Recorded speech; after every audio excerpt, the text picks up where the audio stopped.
સમતોલ આહાર અને તમે લેજો આરોગ્ય તો તન મન રહેશે સદા નિરોગી. પછી બે પગ મૂકો. શક્તિદાયક પોષકયુક્ત અમૃત સમાન હોય દૂધ સરખું પીળું જગતમાં ક્યાંય ન હોય. તાજા ફળો અને તાજા ખાઓ શાક માગજો નહીં તમને ક્યારેય થાક લાગશે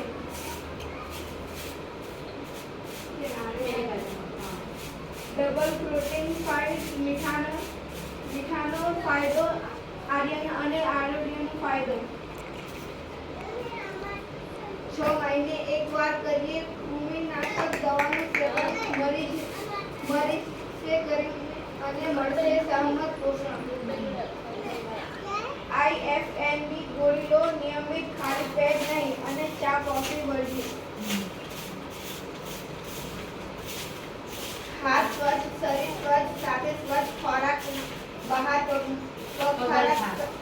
પગરખા પહેરીએ બીમારી લાગે નહીં જરા થોડું નજીક લઈ લો.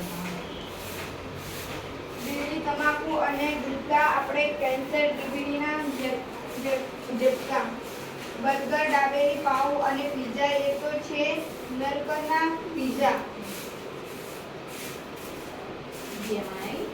BMI હિમોગ્લોબિન અને આરોગ્ય તપાસ મમતા દિવસે ભાગીદારી ન રાખીએ કાય ચાલ